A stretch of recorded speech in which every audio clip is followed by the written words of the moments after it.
the opening of the season. I'm sure you all have some questions. Far away.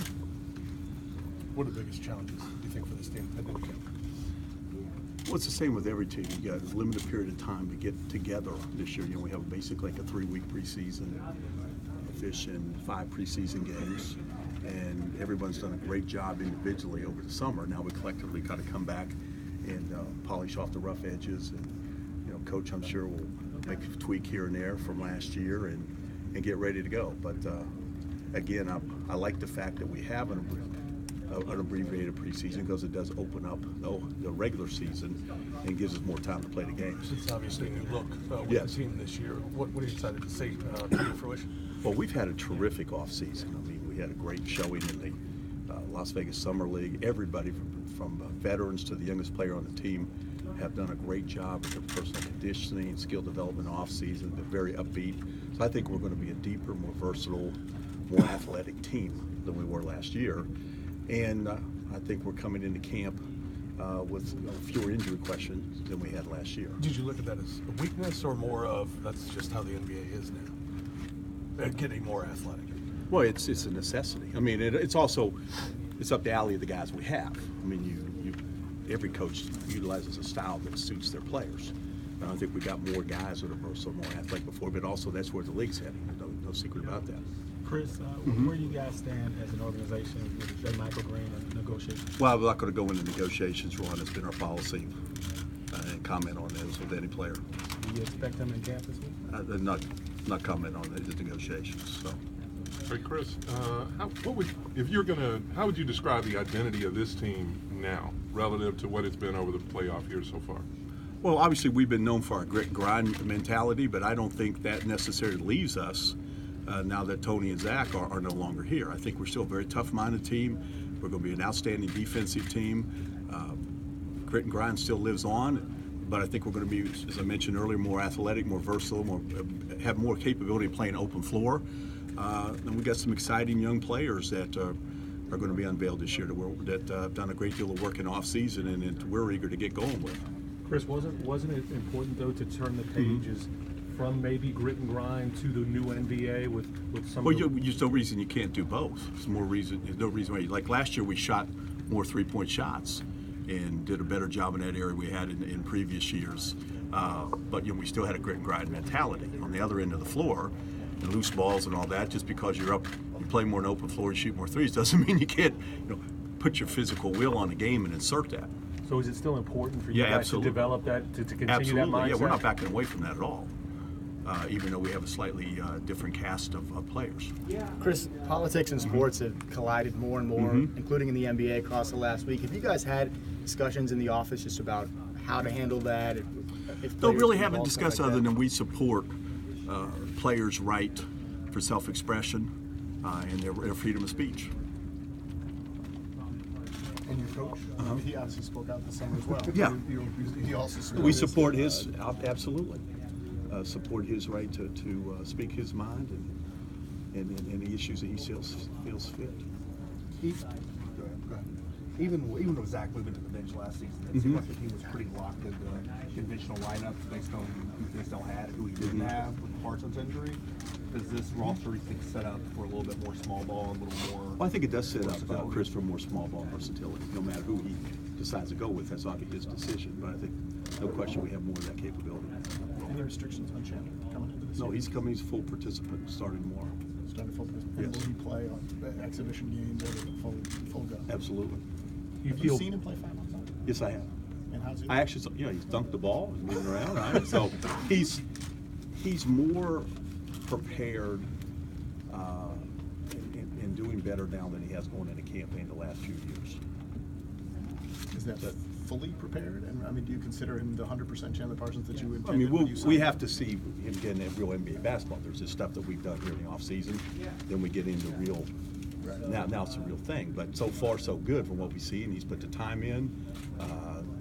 He's gotten better, and he's in a terrific frame of mind right now. Is the franchise likely to be cautious initially in terms of minutes and back-to-backs and stuff like that with him? Well, I mean, we're going to have a whole minutes maintenance program for the entire team. That we'll be working on. So he's no different than anybody else. We're watching the overall minutes on everybody. Do you have a sense of a preferred role for Tyree Evans? Tyree Evans will be a scorer, be a playmaker. Come in, put 6-man.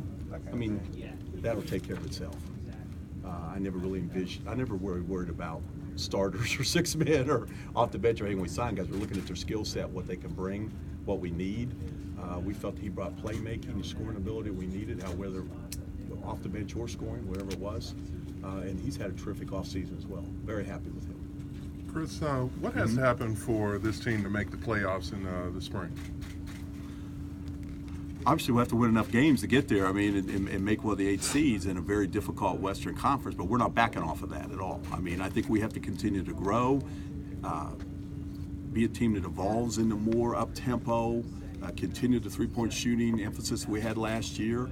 We're going to have a wide number of players emerge from across the roster. But we're very confident. We feel this team could be a playoff team again, a team that can make noise and be heard from. And our expectations and how we look at things hasn't changed at all. Chris, what was the reaction to, I guess, from Mike and Mark when the changes were made to cut the core 4 in half? Business decisions that you had to Well, make? obviously, those are very tough decisions, not just for us, but they're tough decisions to see take place for players that have been with guys for a long time. I mean, these are not just teammates, they're dear friends of theirs.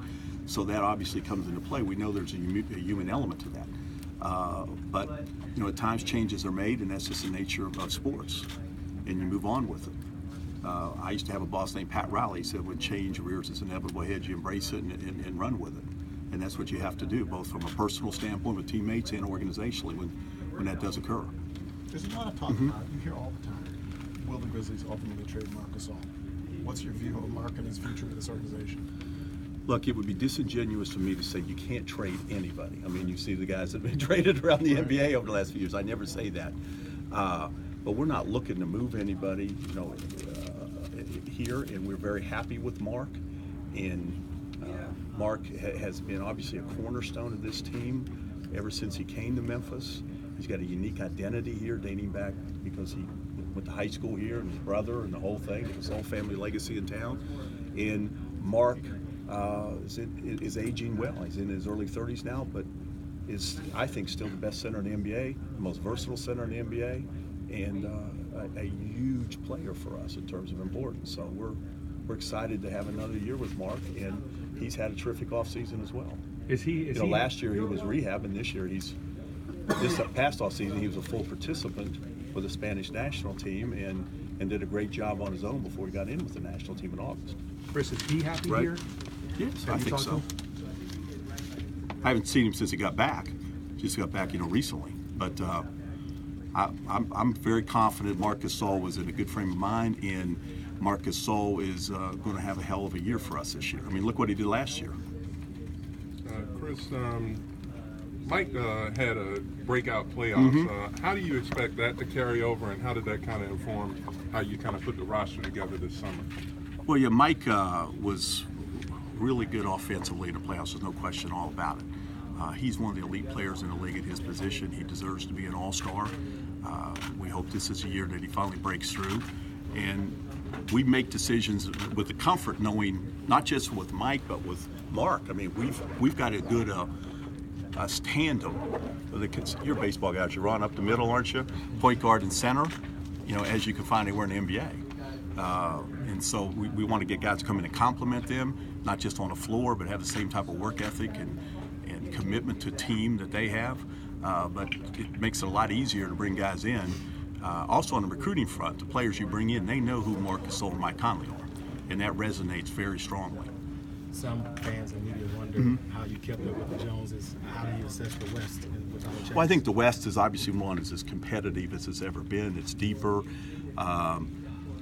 Other than Gordon Hayward going from west to east, it seems it's been the trend for a long time in the NBA. The talent seems to migrate to the West in free agency and a lot of trades. So it'll be, again, blistering competition.